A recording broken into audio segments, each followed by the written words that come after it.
Hello दोस्तों, welcome to my YouTube channel electronics puzzle. दोस्तों, आज मैं इस वीडियो में बात करूंगा एनपीएन ट्रांजिस्टर के बारे में और एक मैं सर्किट डिजाइन करूंगा अपने सॉफ्टवेयर पे और आपको बाकायदा पूरी वर्किंग दिखाऊंगा कि एनपीएन ट्रांजिस्टर कैसे काम करता है। प्रैक्टिकली हम इस वीडियो में सीखेंगे उसकी वर्किंग से लेके और उसका फंक्शन क्या होता है, सब कुछ के बारे में हम डिटेल में बात करेंगे। तो चलिए मैं वीडियो स्टार्ट करता हूँ। सबसे पहले मैं बात करता हूँ एनपीएन ट्रांजिस्टर के बारे में, बेसिक जानकारी आपको दे देता हूँ। तो यहाँ पे मैं आपको एनपीएन ट्रांजिस्टर का कुछ सिंबल दिखा देता हूँ। ये मेरे पास एक एनपीएन ट्रांजिस्टर का यहाँ पे सिंबल दिख जाएगा जिससे मैं सर्किट वगैरह बनाऊँगा। ठीक है, तो चलिए स्टार्ट करते हैं। तो यहाँ पे दोस्तों क्या है ना कि मैंने क्या करूँगा, एक सर्किट डिजाइन करूँगा। उस सर्किट डिजाइन से मैं ना एलईडी को ग्लो करूँगा।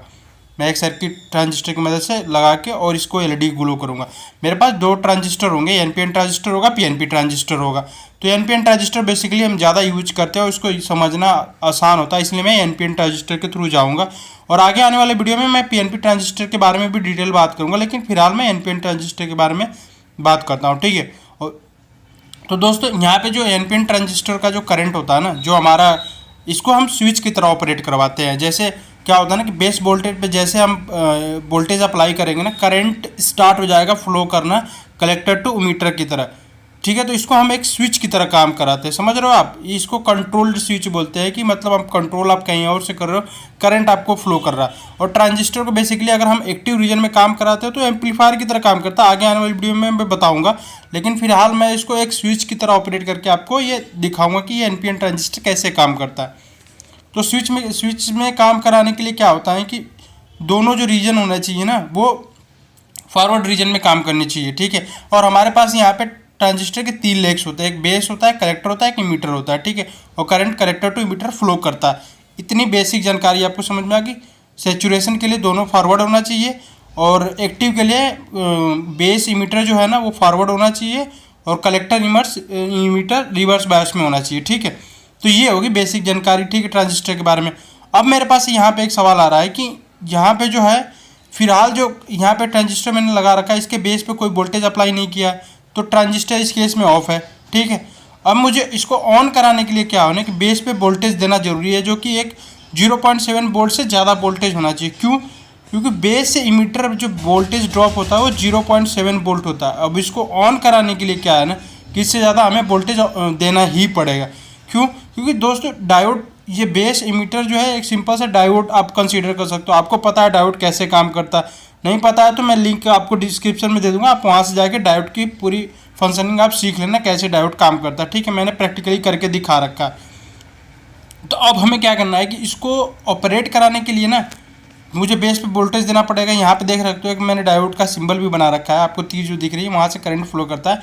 बेस टू मीटर मिनिमम एक करंट होता है। जैसे जैसे बेस टू मीटर करंट बढ़ाओगे आपका जो कलेक्टर करंट जो है ना वो बढ़ेगा। ठीक, अब रजिस्टर हम लगाते हैं एक बेस पे ताकि हम करंट लिमिट कर सके। जितने आप करंट जैसे जैसे वेरी करोगे कलेक्टर का करंट जो है बढ़ेगा।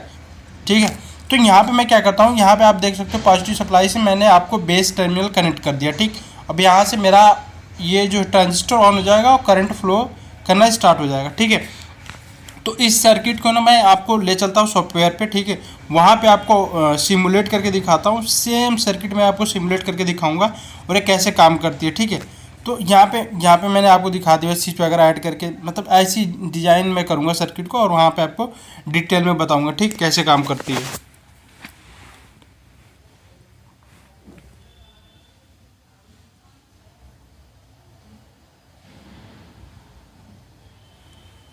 ये मैंने आपको एक सर्किट अपने सॉफ्टवेयर पे डिज़ाइन कर लिया। ठीक है, ये बेसिक सा सर्किट, सेम सर्किट मैं डिज़ाइन करूँगा। अभी फिलहाल मैंने बेस पे वोल्टेज नहीं दिया हूँ कोई, तो यहाँ से जो करंट फ्लो कर रहा है वो बिल्कुल जीरो। यहाँ पे मैंने एक 330 ओम का रजिस्टर लगा रखा है ताकि करंट को लिमिट कर सकूँ, एलईडी ख़राब ना हो।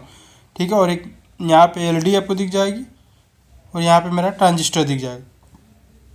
ठीक है दोस्तों, तो हमने रजिस्टर लगाने का पर्पज़ आपको बता दिया। अब मैंने क्या है बेस पे कोई वोल्टेज नहीं अप्लाई किया, तो इसमें क्या होगा कि जो मेरा ट्रांजिस्टर है वो ऑफ कंडीशन में रहेगा। ठीक है, यहाँ पे आप जब ट्रांजिस्टर में क्लिक करता हूँ आप किनारे आपको इसका सारा फंक्शनिंग दिख जाएगा। ठीक है, तो अब मैं बात करता हूँ कि इसमें बेस पे जो वोल्टेज अगर मैं डायरेक्ट कुछ अप्लाई कर देता हूँ, यहाँ पे 9 वोल्ट, जैसे मैंने पिछले सर्किट में आपको बताया था, बिना रजिस्टर लगाए मैंने इसको 9 वोल्ट अप्लाई कर देता हूँ। ठीक है, तो उसको इसमें आप सोचो कि क्या होगा। ठीक है, फिलहाल मैं आपको बता देता हूँ ट्रांजिस्टर के बहुत सारे पैरामीटर्स होते हैं, उसके डेटा शीट में ट्रांजिस्टर का मैक्सिमम करंट कितना होना चाहिए, पावर रेटिंग क्या होनी चाहिए, उसका collector to emitter saturation voltage क्या होनी चाहिए, base to emitter saturation voltage क्या होती है, रिवर्स रिकवरी वोल्टेज क्या होता है, ठीक है, आईवी कैरेक्टरिस्टिक क्या होता है, इनपुट कैरेक्टरिस्टिक क्या होता है, ये सारे पैरामीटर्स आपको ट्रांजिस्टर की डेटा शीट में मिलेगी। उसको मैं फर्दर डिटेल करूंगा, आगे वीडियो में बताऊंगा कि ट्रांजिस्टर का डेटा शीट हम कैसे पढ़ते हैं, उसमें सारे पैरामीटर्स का मतलब क्या होता है, ठीक है। जब इसको हम सेचुरेशन रीजन में ऑपरेट करवाते हैं तो इसके पावर लॉसेस क्या क्या होते हैं, कंडक्शन लॉसेस होता है, स्विचिंग लॉसेस होते हैं, तो उन सारे पैरामीटर्स के बारे में हम डिटेल में बात करेंगे कि सारी लॉसेस, स्विचिंग लॉसेस क्या क्या चीज़ें होती हैं, उन सब के बारे में बाद में बात करेंगे, ठीक है। वो आगे आने वाले वीडियोज़ में आपको अपडेट देता रहूँगा, ठीक। तो मैं फिलहाल क्या करता हूँ कि इसका जो बेस वाली जो टर्मिनल है ना, इसको मैं डायरेक्ट 9 वोल्ट के पावर सप्लाई से कनेक्ट करता हूँ, ठीक है। मैं अभी कनेक्ट करता हूँ, कनेक्ट करके आपको दिखाता हूँ कि फिर क्या होता है, ठीक है। तो जैसे मैंने 9 वोल्ट के इसको कनेक्ट करूँगा, मुझे क्या होगा ना कि यहाँ पे आपको किनारे दिख रहा होगा मैक्सिमम करंट एक्सीडेड, मतलब इसमें करंट जो है बहुत ज़्यादा फ्लो करने लगी, हमारा ट्रांजिस्टर इस केस में ख़राब हो जाता है, ठीक है। अब इसमें क्या सीन हुआ कि जैसे आपकी जो बैटरी है ना वो शॉर्ट सर्किट हो गई, क्योंकि इस पाथ में ना आपको कोई रेजिस्टेंस नहीं दिखेगा, ठीक है। इस पाथ में कोई आपको रेजिस्टेंस नहीं दिखेगा, तो इसके थ्रू इनफाइनाइट करंट फ्लो कर दिया, ठीक है, क्योंकि हमारी बैटरी यहाँ पे देख रहे हो शॉर्ट सर्किट हो गई थी, इनफाइनाइट करंट फ्लो कर दिया। इस केस में क्या होता है ना, हमारा ट्रांजिस्टर ख़राब हो गया। तो प्लीज़ ये चीज़, ऐसे सर्किट आप ना कभी घर पर ट्राई मत करना, क्योंकि ये बहुत ज़्यादा मतलब एक तरीके से रिस्की हो जाएगा, क्योंकि यहाँ पे ट्रांजिस्टर ख़राब हो जाता है, बैटरी फटने के चांसेस रहते हैं, क्योंकि ये बैटरी पूरी शॉर्ट सर्किट हो गई, ठीक है। तो ऐसे आप ना बिल्कुल ऑपरेट नहीं करवा सकते। अब इसको ऑपरेट करवाने के लिए क्या होगा कि हमें इसका वोल्टेज ड्रॉप करवाना पड़ेगा, करंट को लिमिट करनी पड़ेगी, ताकि हमारा बेस पे जो करंट आ रहा है ना वो बहुत मिनिमम हो, अब हमारा ट्रांजिस्टर काम करने लगे, ठीक है। तो इस केस में क्या करना है कि मैं क्या करता हूँ, एक बेस और यहाँ पे जो सप्लाई वोल्टेज है उसके बीच में एक रजिस्टर ऐड करता हूँ, ठीक है। रजिस्टर ऐड करने के बाद क्या होगा कि करंट जो है ड्रॉप हो जाएगा, ठीक है, मिनिमम करंट फ्लो करेगी। बेस को ऑपरेट करने के लिए मिनिमम करंट चाहिए, क्योंकि ट्रांजिस्टर जो होता है करंट कंट्रोल डिवाइस होता है। अब थ्योरी तो बहुत सारी चीज़ें हैं दोस्तों, लेकिन थ्योरी में हम नहीं जाएंगे डिटेल, क्योंकि बेस का करंट हम चेंज करते हैं तो कलेक्टर करंट की वैल्यू चेंज होती रहती है, उसके अकॉर्डिंग ये काम करता है। जैसे एक्टिव रीजन में काम कर रहा है तो बेस करंट मिनिमम होगी, अब जैसे सैचुरेशन रीजन में काम करे तो करंट बेस करंट मैक्सिमम होगी उसके। अब बेस करंट चाहे जितना चेंज करोगे आईसी करंट सेम होगी, ज़्यादा चेंजेस नहीं आएगा। तो मैंने जैसे यहाँ पर रजिस्टर ऐड किया, आप देख सकते हो करंट फ्लो करना स्टार्ट हो गया, ठीक है। बेस टू मीटर एक करंट फ्लो कर रहा है और कलेक्टर टू मीटर एक करंट फ्लो कर रहा है, ठीक है। तो ये ट्रांजिस्टर एक स्विच की तरह काम करने लगा है, ठीक है। अब यहाँ पे मैं हावर करके आपको दिखा देता हूँ बहुत सारी चीज़ें। जो बेस टू मीटर करंट है ना, आपको दिख जाएगा base to meter current IB की वैल्यू 8.31 मिली एम्पियर हो जाएगा, और इसके एक जो वोल्टेज ड्रॉप है आपको 0.689 वोल्ट दिख जाएगा, ठीक है। तो ये बीबीई की जो वोल्टेज है वो 0.7 अप्रॉक्स वोल्टेज है, ठीक। और आईसी का करंट आपको यहाँ से दिख जाएगा, ठीक। तो ये अब ये मेरी एलईडी देख रहे हो आप ग्लो करने लगी, तो ये हम एक स्विच की तरह ऑपरेट करवाते हैं। ये मैकेनिकल स्विच नहीं है दोस्तों, ये इलेक्ट्रॉनिक स्विच बोलते हैं। आगे आने वाली वीडियो में मैं मॉसफेट एज ए स्विच करके दिखाऊंगा, उसका यूज क्या है।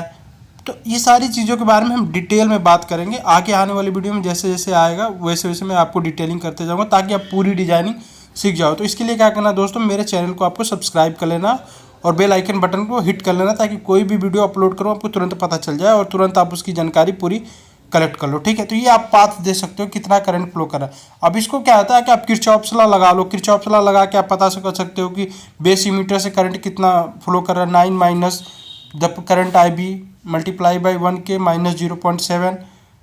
देख सकते हैं मैंने किरचॉफ लगा रहा हूँ, 9 volt minus V R, resistor के क्रॉस कितनी वोल्टेज है माइनस वी बी, ठीक है। तो यहाँ से आप क्या करोगे ना कि यहाँ का जो वी आर का वोल्टेज है ना वो कैलकुलेट कर सकते हो कि रजिस्टर के क्रॉस कितना वोल्टेज ड्रॉप हुआ है। तो ये बेसिक तरीका है। किरचॉफ लॉ तो आप सबने जानते हो कि कैसे किरचॉफ लॉ का यूज करते हैं। अब देख जाओगे 9 वोल्ट माइनस 0.7, यहाँ पे कितना वोल्टेज ड्रॉप हो गया ये आपको पता चल जाएगा। तो ये रही बेसिक जानकारी एनपीएन ट्रांजिस्टर के बारे में। तो दोस्तों अगर वीडियो आपको अच्छी लगी है तो प्लीज़ चैनल को सब्सक्राइब कर देना, वीडियो को लाइक कर देना और ज़्यादा से ज़्यादा शेयर कर देना। अगर आपकी कोई कमेंट क्वेरी है तो कमेंट में आप ज़रूर कमेंट करना, कमेंट बॉक्स में कमेंट कर देना, ठीक है। तो thank you so much for watching this video, thank you.